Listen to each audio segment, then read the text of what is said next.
Hello, bienvenue dans ce nouvel épisode du podcast Okoa. Je suis Laura, je suis médium et je fais aussi de l'accompagnement en dev perso. Et je voulais te parler de quelque chose que j'observe très très régulièrement chez ma petite personne et aussi chez les autres. Quand quelqu'un fait quelque chose qui me plaît pas ou que je lui reproche quelque chose, je reste un peu bloquée sur c'est injuste, ça devrait pas se passer comme ça, pourquoi il est comme ça, pourquoi elle est comme ça, bla bla bla bla. Et ça tourne en rond et ça rumine comme il faut. Et en fait, on oublie de revenir à soi. C'est-à-dire que quand quelqu'un vous insupporte, ou quand une situation vous insupporte, quand il y a un truc voilà, qui hérisse le poil, pour pouvoir sortir de la réaction, c'est-à-dire du fait d'être en colère, d'être triste, de se sentir blessé, de se sentir euh, dans l'injustice, abandonné, oublié, tout ce qu'on veut. Euh, il faut juste retourner le miroir, c'est-à-dire qu'est-ce que cette personne dit de moi? Qu'est-ce que cette situation dit de moi? J'ai eu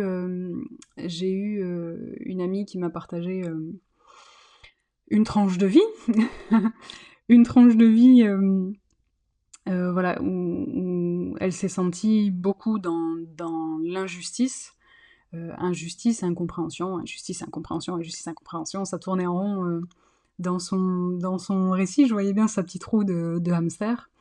Et, euh, et elle me disait, mais en fait, j'arrive pas à sortir de ça, en fait, j'arrive pas à sortir de ma colère, j'arrive pas à passer à autre chose, j'arrive pas. Et, euh, et c'est normal parce qu'en fait, pour pouvoir sortir de ça, il faut aller plus loin, c'est-à-dire au-delà du fait que ce qu'on vit nous semble être une injustice, il faut se demander qu'est-ce qu'on reproche en fait aux gens impliqués ou à la situation impliquée, voilà, comment on peut qualifier ces gens-là et comment nous on se sent par rapport à ce jugement. Donc si je prends un exemple un peu concret dans ce qu'elle me racontait, moi personnellement, si ça m'était arrivé, ces gens-là, je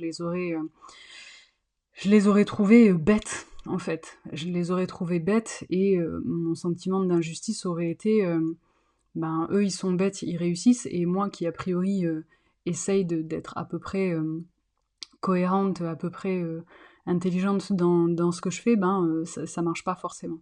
Et donc, évidemment que ce que ça réveille, c'est de l'injustice, de l'incompréhension. Euh, mais au-delà de ça, si je creuse vraiment en ayant ce constat-là de ben, ouais, je les trouve bêtes, comment moi je me sens par rapport à ça, eh ben je me sens triste en fait, parce que je me sens impuissante par rapport à cette situation. Par rapport au fait que j'arrive pas à comprendre, j'arrive pas à sortir de... Ouais, j'arrive pas à comprendre en fait comment c'est possible que eux y arrivent et pas moi, par exemple. Et donc je lui partageais ça. Et, euh, et ça vient toucher en fait souvent ce qui nous bloque dans une émotion, en tout cas dans une réaction vive, comme la colère, la rage, etc. Ce qui souvent nous bloque, c'est qu'on veut pas aller toucher l'impuissance qu'il y a derrière. Notre impuissance à changer les choses, notre impuissance à changer les gens, notre impuissance, notre propre impuissance par rapport à nous-mêmes. Comment vous expliquer ça? Dans le fait de s'être fait avoir, par exemple, il y a eu une forme d'impuissance, on s'est laissé faire. Donc l'impuissance, c'est vraiment quand on arrive à toucher sa propre impuissance, c'est-à-dire vraiment le fait de se dire, ben, je peux rien faire en fait, j'ai pas d'autre choix que de me laisser traverser. À ce moment-là, quelque chose lâche en nous. Les résistances lâchent. Et on peut se laisser traverser par ce sentiment d'impuissance qui est pas du tout agréable à ressentir, euh, mais qui permet de refaire circuler les émotions, de refaire circuler la vie et de passer à autre chose. À partir du moment où je vais toucher mon impuissance, où je sens que, bah ouais, en fait, là, j'aurais rien pu faire d'autre, cette personne-là, ben, je peux pas la changer, cette situation-là, je peux pas la changer, alors à ce moment-là, on arrête de se battre contre quelque chose qui, de toute façon, est perdu d'avance, en fait. On arrête de se battre contre un mur. Et ça nous permet d'avoir le recul nécessaire pour ben, peut-être contourner ce mur ou changer de direction, faire autre chose, avoir un nouveau regard sur la situation, la personne, etc. etc. Mais souvent, ce qui nous bloque, c'est qu'on ne veut pas aller toucher cette impuissance-là, parce que je pense qu'elle nous ramène aussi, alors de manière, comment dire, si je pousse le raisonnement, elle nous amène à notre impuissance face à notre mort, en fait, face à la mort, et donc face à la vie, finalement. Parce qu'on a beau repousser les limites de la maladie, de ceci, de cela, on reste quand même des êtres mortels, et toucher à son impuissance, c'est toucher à son humanité, à sa fragilité, à sa vulnérabilité. Et c'est accepter le fait que, peu importe ce qu'on fait, a priori on va tous au même endroit, ou en tout cas, c'est la même chose qui nous attend, à tous. Et je crois que plus on accepte notre impuissance au quotidien, hein, dans les situations, dans les relations, et face à la vie, plus on reprend du pouvoir en fait. Parce qu'on accepte de se lâcher la grappe sur les trucs qu'on peut pas changer. Et ça libère de l'énergie, du temps de cerveau pour se concentrer sur les choses sur lesquelles on peut avoir la main, sur lesquelles il est possible de décider, d'agir, de changer, etc., etc. Donc finalement, c'est en touchant notre impuissance qu'on peut prendre la mesure de notre puissance, du champ d'action qui s'offre à nous, euh, sans rester frustré voilà, sur des choses qui finalement nous échappent. Je ne sais pas si c'est clair, cette histoire de revenir à soi. J'espère que oui. Mais voilà, ouais, la prochaine fois que quelque chose te fait réagir, au-delà du jugement, au-delà des accusations que tu peux avoir envers les autres, envers toi-même, comment toi tu te sens par rapport à ça? Qu'est-ce que ça vient toucher profondément? Et c'est souvent très différent de notre réaction primaire, puisqu'en fait on va souvent être sur la défensive, et quand on se met comme ça, quand on reste bloqué dans la colère, euh, ou dans l'accusation, etc., etc., on reste dans des masques dits de force.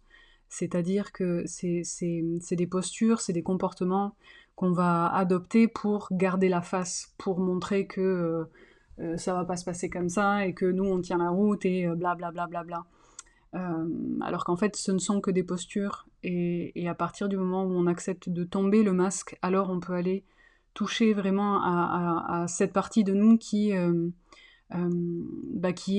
est sensible, et on peut aller voir quelle partie de nous est réellement touchée. Et à partir de ce moment-là, on a toutes les cartes en main pour savoir quel prochain coup on va jouer. Mais tant qu'on reste dans des postures de défense ou d'attaque, ben c'est vraiment, enfin l'image est assez parlante, hein, c'est quand vous restez dans votre armure, si vous êtes blessé, vous savez pas où en fait. Enfin, c'est difficile d'accéder à une blessure quand on garde son armure. Donc plus vite on accepte de poser les armes et de sortir de son armure, plus vite on sait où est-ce qu'on a mal réellement. Et souvent, ça n'a rien à voir avec la situation ou la personne qui est en face de nous. Ça vient souvent réactiver des traumas, des blessures du passé, des choses qu'on a déjà vécues mais pas digérées parce que pas forcément conscientisées. Et donc plus on ose se mettre à nu, et plus on ose faire ce chemin de retour, de ok, je t'accuse toi de ça, qu'est-ce que ça me fait vivre à moi, comment je me sens moi, de quoi je m'accuse moi, et vraiment comment je me sens par rapport à ça. Euh, à ce moment-là, on a tombé la cuirasse, on est tout nu, et on peut voir où est-ce qu'on a vraiment mal, et on peut agir du coup là-dessus. Et c'est vraiment ce comportement-là, ce réflexe-là, qui va permettre de désamorcer, mais plein de conflits, qui sont pas inutiles en soi, puisque ça nous permet de mieux nous connaître et de mettre le doigt là où ça fait mal. Mais disons que ça va permettre de réduire le temps qu'on va passer dans la petite roue de hamster, à courir après l'injustice, la colère, le truc, le machin. On va pouvoir sortir de la petite roue bien plus vite. Bien plus vite et surtout bien plus riche, c'est-à-dire avec une nouvelle compréhension de ce qu'on vient de vivre. Et potentiellement, ça nous évitera par la suite de revivre 1000 fois le même truc, parce qu'on n'a toujours pas compris que quand il est question des autres, en fait, il est question de soi. Voilà. Je te laisse avec ça, et je te dis à très vite pour un nouvel épisode.